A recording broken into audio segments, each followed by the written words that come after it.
जय हिंद दोस्तों, आप सभी का स्वागत है। उम्मीद करता हूँ आप सभी स्वस्थ होंगे। दोस्तों, आज आपके लिए एक अच्छी खुशखबरी लेकर आए हैं ईआरओ वैकेंसी से रिलेटेड कि ईआरओ की जो न्यू वैकेंसी है वो कब तक जारी हो जाएगी। इसके लिए आपके लिए एक ऑथेंटिक खबर लेके आए हैं।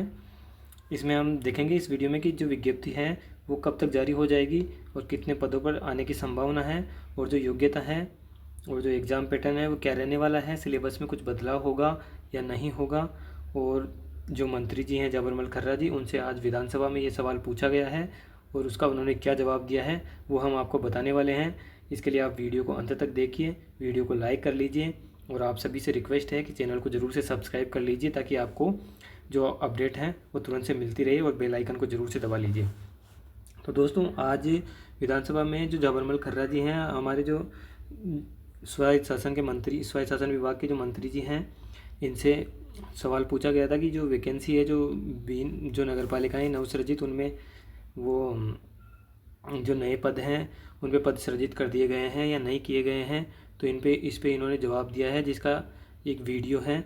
ये वाला वीडियो जो अपने टेलीग्राम चैनल पे डाल दिया है। आप टेलीग्राम चैनल पे जाके वो पूरा वीडियो भी सुन सकते हो। वो वाला वीडियो जो टेलीग्राम की लिंक है जो नीचे डिस्क्रिप्शन में दी गई है, मोर पे क्लिक करके टेलीग्राम की लिंक पे क्लिक करके टेलीग्राम ज्वाइन कर लीजिए और वो वीडियो देख सकते हो। और बाकी जो उन्होंने क्या बताया है उसका जो निष्कर्ष है, जो एनालिसिस है, उसके बारे में हम इसमें डिस्कस करते हैं। देखिए दोस्तों, सबसे पहली बात तो ये है कि यह एक बहुत अच्छी खुशखबरी है आप सभी के लिए। भर्ती आ गई है, आने ही वाली है इसे मानो, क्योंकि जो इन्होंने बताया है कि विज्ञप्ति जो जारी होने वाली है, इनसे सवाल पूछा गया था कि जो नए पद हैं वो कब तक सृजित किए जाएंगे। तो इन्होंने जवाब दिया है कि जो नए सृजित नगर पालिकाएँ थी 79, उन 79 के लिए 79 पोस्ट, 79 ARI की पोस्ट है, JN की पोस्ट है, EO की पोस्ट है, उसमें RO की भी पोस्ट है। ये सारी ही पोस्ट हैं जो इसके अंदर आने वाली हैं। और उनके लिए मंत्री जी से सवाल पूछने पर मंत्री जी ने बताया कि हमने पूर्व में मई के अंदर ये जो फाइल थी वित्त विभाग को भेजी थी, लेकिन वित्त विभाग ने वो फाइल वापस लौटा दी थी, रिटर्न कर दी थी। जब वित्त विभाग ने वापस लौटा दी तो उसके बाद में फाइल स्वायत्त शासन विभाग के पास में आ गई थी। अब स्वायत्त शासन के विभाग के पास में आने के बाद में फिर आज सवाल पूछा गया कि अब आगे क्या होने वाला है। क्या जो नवसर्जित नगर पालिकाएँ हैं उनमें आप EO कहाँ से लगाओगे। EO, RO, ARI जो भी पोस्ट हैं, LDC हैं, कनिष्ठ सहायक हैं, और जो UDC हैं, जो जईन की पोस्ट हैं, और जो सैनिटरी इंस्पेक्टर हैं, उन सभी पोस्टों के बारे में इसमें चर्चा की गई है। तो वो कहाँ से लगाओगे। तो फिर इन्होंने बताया है कि इन सभी पोस्टों के लिए हमने 25 अगस्त 2025 को वित्त विभाग को वापस से फाइल भेज दी है। यानी फाइल अभी फाइनेंस में गई हुई है। जो ये पहले वाली फाइल थी 79 पोस्ट वाली, वो फाइल वापस से रिटर्न कर दी थी वित्त विभाग ने स्वायत्त शासन विभाग को, लेकिन स्वायत्त शासन विभाग ने वापस से फाइल को भेज दिया है उनके पास में। अब इसमें जो भी संशोधन इन्होंने करवाया था वो संशोधन करके और वापस से फाइनेंस के पास में फ़ाइल चली गई है। अब जो फाइनेंस में फ़ाइल गई है उसके अंदर पहले 79 पदों की गई थी, और आज भी 79 पद तो बताए हैं, और उनमें संशोधन करके अगर भेजा होगा तो हो सकता है कि 100 के आसपास पोस्ट आपकी आ सकती है। तो ये जो पोस्ट हैं 100 के पास आसपास रह सकती है। और विज्ञप्ति हैं वो कब तक जारी हो सकती है। तो दोस्तों, विज्ञप्ति हो सकता है इस सितंबर के महीने में, अगर वित्त विभाग दे दे तो सितंबर तक, नहीं तो दीपावली से पहले पहले चांस है। बाकी सितंबर के महीने में या सितंबर और अक्टूबर के महीने तक विज्ञप्ति जारी होने के चांस बने हुए हैं। अब बात करते हैं कि इसकी योग्यता क्या रहने वाली है। दोस्तों, इसकी योग्यता रहने वाली है ग्रेजुएशन फाइनल पास, यानी कि वो कोई भी सब्जेक्ट से कैंडिडेट है, वो चाहे कोई भी सब्जेक्ट से, चाहे इसे वो उसने BA किया हो, चाहे BSc किया हो, चाहे इसे BCom किया हो, लेकिन उसकी ग्रेजुएशन कंप्लीट होनी चाहिए। और जो ग्रेजुएशन के जो फाइनल ईयर में है, जो एपियरिंग में है, वो भी इसमें फॉर्म अप्लाई कर सकते हैं। और अब मेन बात यह है कि इसका एग्ज़ाम पैटर्न क्या रहने वाला है। तो दोस्तों, इसका जो पहले एग्ज़ाम पैटर्न था, इसके 2 पार्ट हैं, A और B। 2 पार्ट में एग्ज़ाम होता है। A पार्ट में 80 नंबर का होता है और दूसरा पार्ट होता है 40 नंबर का। B पार्ट में आता है नगर पालिका और इसकी कुछ योजनाओं से रिलेटेड आता है, और जो ए पार्ट होता है इसके अंदर जो राजस्थान की जीके और करंट अफेयर से रिलेटेड है, राजस्थान जीके में और करंट अफेयर में से रिलेटेड आता है। राजस्थान जीके के अंदर राजस्थान की ज्योग्राफी आती है और कला संस्कृति आती है और हिस्ट्री आती है और पॉलिटी आती है। ये जो सब है राजस्थान के आते हैं, पॉलिटी इंडिया की भी आती है और राजस्थान की भी आती है और साथ में करंट अफेयर्स आता है। तो ये ए पार्ट होता है, 80 नंबर के 80 क्वेश्चन आते हैं। बी पार्ट में जो नगर पालिका का एक्ट है, एक्ट प्लस जो स्कीम्स हैं गवर्नमेंट की, वो स्कीम्स आती हैं। तो वो स्कीम के और इनके तो ए और बी दोनों पार्ट मिला करके 120 क्वेश्चन हो जाते हैं।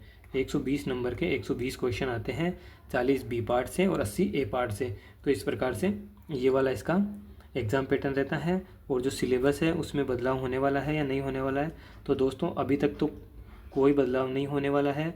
चर्चा ऐसी चल रही थी कि ये भर्ती आरएएस में शामिल होगी, जबकि आरएएस में भी इसमें शामिल नहीं किया जाएगा। इसकी विज्ञप्ति अलग से ही आएगी, आरएएस में शामिल नहीं किया जाएगा और सिलेबस में कोई बदलाव नहीं होगा। अगर बदलाव हो सकता है तो जो बी पार्ट में जो कोई संशोधन हुए होंगे तो वो संशोधन, और बाकी जो नई स्कीम्स आई हैं, कोई योजनाएं आई हैं नई, तो वो योजनाएं ऐड कर सकते हैं। बाकी और कोई बदलाव नहीं होने वाला है। बाकी करंट अफेयर्स बाकी चीज़ें तो आपको पता ही है कि जो चेंज हो रहा है वो तो ऑटोमेटिक चेंजिंग है, तो योजनाएँ तो चेंजिंग होनी ही है। और बाकी अभी तक कोई ऐसा अपडेट नहीं है कि सिलेबस में चेंज होगा, एज इट इज सिलेबस रहने वाला है। आपको जो पिछला जो सिलेबस है यूआरओ का, वो सिलेबस हम टेलीग्राम चैनल पर डाल देंगे, जिसका लिंक नीचे डिस्क्रिप्शन में दिया गया है, वहाँ से ज्वाइन कर लीजिए।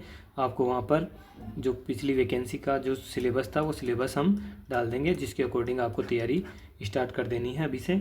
और वैकेंसी आपको जल्दी देखने को मिलने वाली है। आज जो स्वायत्त शासन नगरीय मंत्री हैं जवाहरमल जी खर्रा जी, इन्होंने बता दिया है कि हम विज्ञप्ति जल्दी ही आ जाएगी।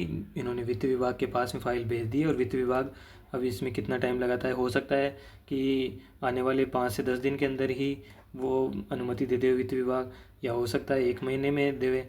लेकिन चांस ये बने हुए हैं कि दीपावली से पहले पहले या इस सितंबर अक्टूबर के महीने में विज्ञप्ति उन्होंने जैसे अनुमति देंगे, अनुमति देते ही वापस इनके पास में फाइल आएगी।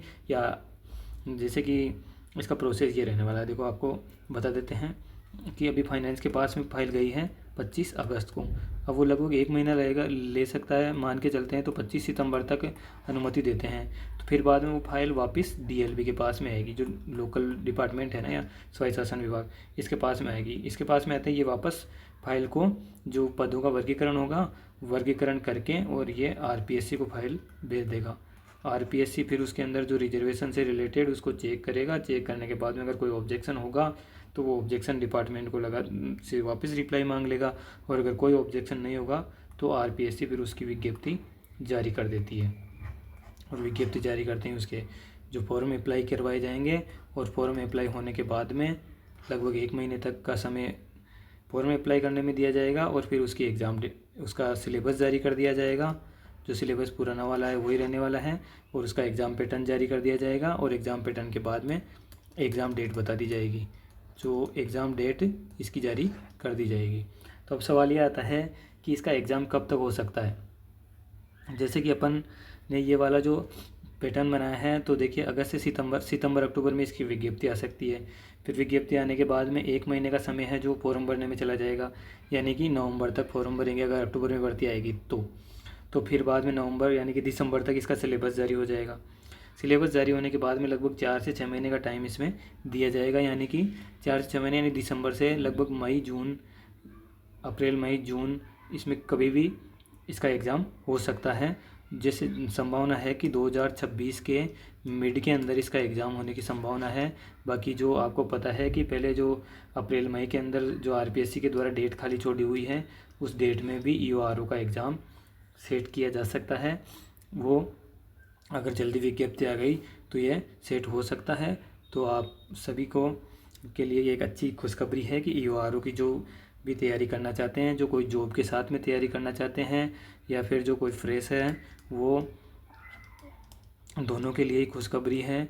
और अच्छे पदों पर लगभग 100 पदों के लगभग, और ये कंप्लीट होते होते और भी जो नई नगर पालिका बनेगी या बनी है उनके पद भी इसमें ऐड हो जाएंगे। ईओ के भी आएंगे, आरओ के भी आएंगे, एआरआई के भी आएंगे, जेएन की पोस्ट भी आएगी, एलडीसी की भी आएगी, और जो फायरमैन वगैरह और इनके साथ में जो नगर पालिका में जो पोस्ट होते हैं वो सभी पोस्टों पर वैकेंसी इसमें आने वाली है। तो इस प्रकार से ये नई वैकेंसी आपके सामने जल्दी ही आने वाली है। एक और सवाल रहता है कि जो अदर स्टेट वाले भी इसमें भर सकते हैं, कि बिल्कुल अदर स्टेट वाले भी इसमें अप्लाई कर सकते हैं। अदर स्टेट वाले कैंडिडेट भी इसमें अप्लाई कर सकते हैं। इसके लिए उनको भी ग्रेजुएशन पास चाहिए, लेकिन उनको बस जनरल कैटेगरी में काउंट किया जाएगा, रिजर्वेशन नहीं मिलेगा। बाकी अदर स्टेट भी इसमें अप्लाई कर सकते हैं।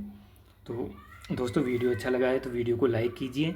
ये वाली ऑफिशियल न्यूज़ थी, ये ऑफिशियल जो वीडियो है आप टेलीग्राम पे जाके सुन लीजिएगा, और इसका जो सिलेबस है वो भी टेलीग्राम पे हम डाल देंगे, वहाँ से आप डाउनलोड कर लीजिएगा। और जो जैसे इसकी विज्ञप्ति जारी होगी या इसकी अदर कोई भी अपडेट आएगी तो हम तुरंत से बता देंगे। टेलीग्राम ज्वाइन करके रख लीजिए टेलीग्राम पे, या चैनल को सब्सक्राइब कर लीजिए, चैनल के माध्यम से हम आपको बता देंगे। बाकी और कोई भी आपकी इस भर्ती से रिलेटेड कोई भी क्वेरी है तो आप कमेंट बॉक्स में कमेंट करके पूछ सकते हैं। वीडियो देखने के लिए थैंक यू दोस्तों। वीडियो को लाइक कीजिए और चैनल को ज़रूर से सब्सक्राइब कीजिए। Thank you.